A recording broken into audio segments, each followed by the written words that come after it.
my boy lovers, it's MJ from All to Love TV. I'm just seeing my hat and remembering that there was a comment, I think it was on one of the Facebook reads, and somebody was like, I don't care about what you say, you can't be trusted because you wear a hat inside or something like that. And I'm like, well, you know, I don't know about you guys, but I live in England and it's often wet here, wet and damp. And we live in a kind of old country cottage deep in the valley in the countryside, and it's damp and cold. I have a space here in my studio, in my little office studio here. Plus I don't know, like, do you guys ever get kind of cozy in your toques?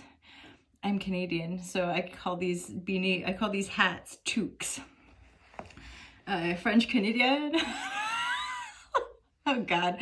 Okay, so sort of exciting, but only probably for people that are into tarot. But I did a bit of a shift around with my decks. I just felt like it. And I essentially, like, except for the tarot, the Rider-Waite, and an Osho deck that I've been using since 2012, that I kind of came across and started using and practicing with tarot. And then when I went into professional readings, I have been gifted tarot decks basically over the years from clients and YouTube friends.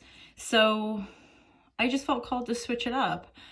It felt appropriate. So let's just get into it. Again, did I say this? I'm MJ. I'm the founder of All to Love. I also recently I'm kind of becoming a little bit more ruthless with just deleting comments that are harsh and rude and mean. I'm an online entrepreneur. I teach yoga. I offer tarot services. And yes, I have digital products to sell. So I am here part and parcel to get to know you guys, to build a trusting relationship ideally. And over the years, I have produced quite a lot. Including a book, online courses, and there's merchandise. There's some sweatshirts and stuff. So feel free to go check that out. Oh yeah, that was she was like, her only message is self-promotion. And I was like, delete.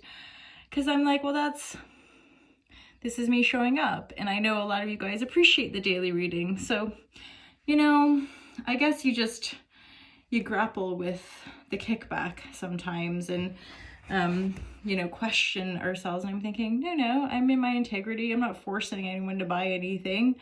But I have a business and an online brand that I love and that I'm passionate about. So if you are also into love and healing, a little sprinkle of mysticism, a little sprinkle of scientific quantum coherence, and, like, you know, noodling on your own expansion, then come and join us. I'm not gonna force you to buy stuff, but I will keep promoting my brand because I'm allowed to do that. So there you go. Okay, so divine guidance and love and clarity is my simple intention with these readings, as well as offering a bit of fun and entertainment. Take what resonates, leave the rest. These are obviously general readings, so please don't personalize them. I recently saw a reader do that, and I really appreciated that. Like, these are general readings, right? This isn't about anyone, especially not people that I've never met, certainly, and people that I don't know on the internet, right? They're just for fun, and they're very general. So yeah, take what resonates and leave the rest. Divine guidance and loving clarity, my lovers.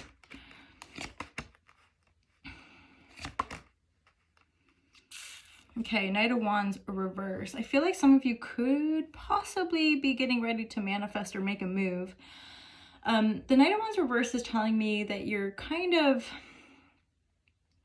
you might be wanting to move forward with more commitment. So the Knight of Wands in the upright is often like the love affair, or the quick moving, you know, one night stand, or a very passionate, intense love, and then it kind of fizzles out, right? So it's a non-committal Knight energy, and yet it's in the reverse next to the Seven of Pentacles and the Chariot.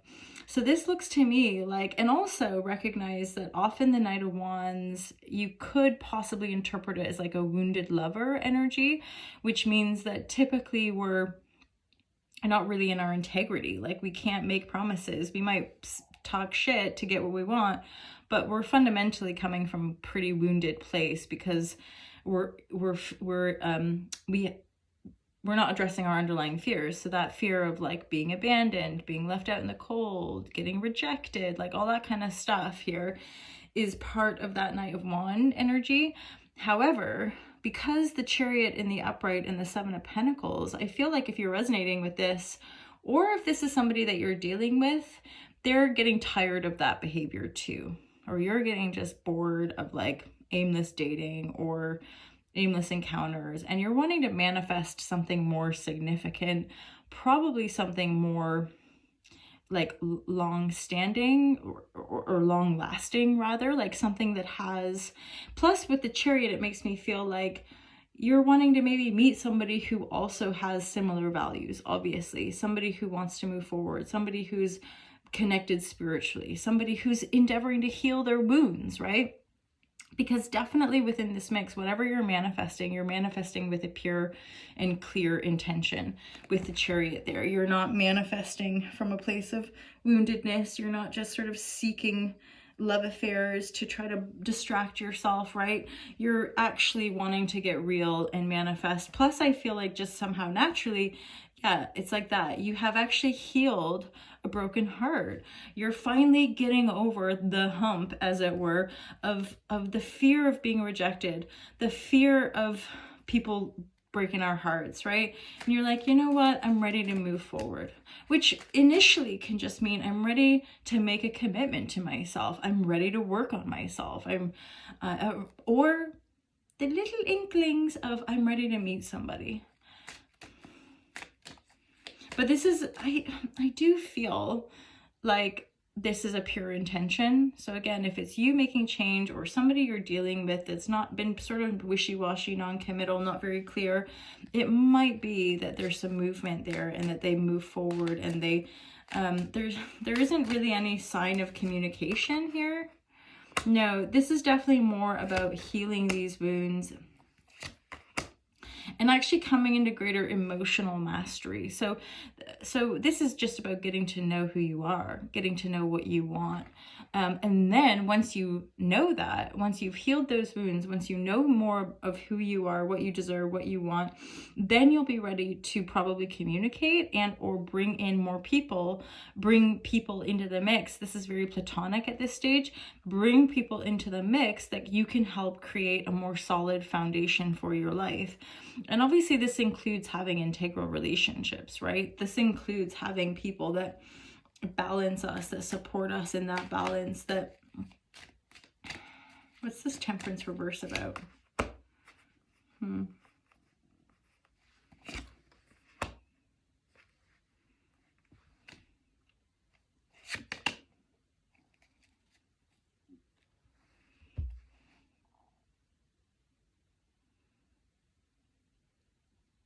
For some of you, it looks like you're turning your back on something or someone for now. These characters are in the reverse. And I feel like maybe these could just be friends of yours or people you've been dealing with in work and business and socializing.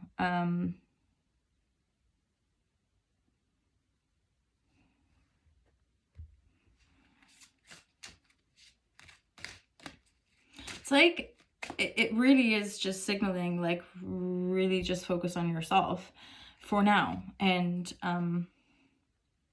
lay down the past, lay down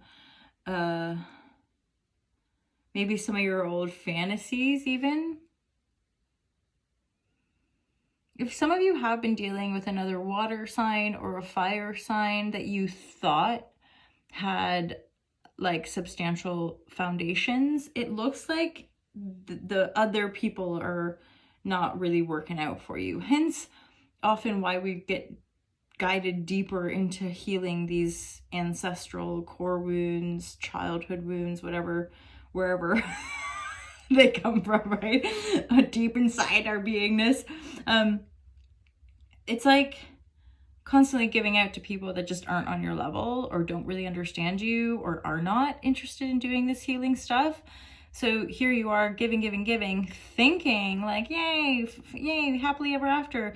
that person, and then another person walks away. And so really fundamentally, this is like you turning your back on this so-called like fantasy of happily ever after, and just focusing on balancing your emotional energies, healing. Remember we had that Three of Sword energy, so you're healing that, and then growing your own. Like some of you might get a dog randomly.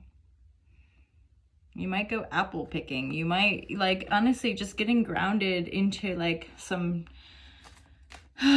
simple pleasures kind of thing, which I think often our animals can give us that love and connection, right? Be easy on yourself, the Santosha. You know, that's, I believe anyway, about compassion, but I could be wrong. That is ahimsa, non-violence.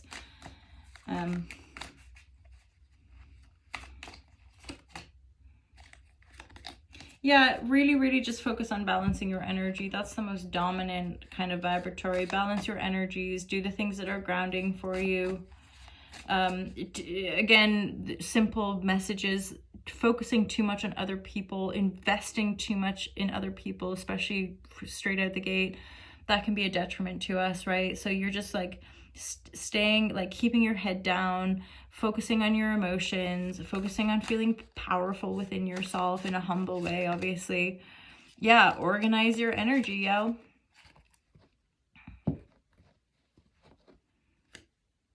Yeah, this is very like personal as far as like this is about you. Like this is just about you, and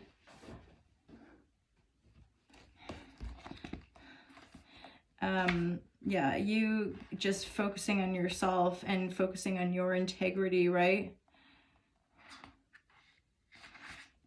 I'm just gonna double check that Santosha one for my lovers supreme, my lovers of the Most High. Turtle power,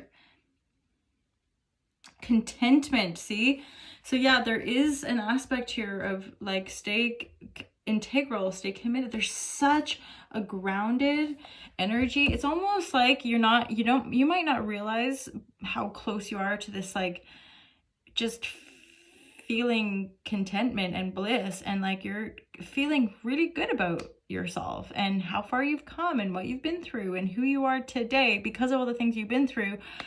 And like, yeah, there's a bit of bliss in just the restedness here, not seeking people, not looking for answers, just like sort of luxuriating and basking in your own juice. Hatla Shazam. Have a great day, my lovers. I'll speak to you soon. Peace out.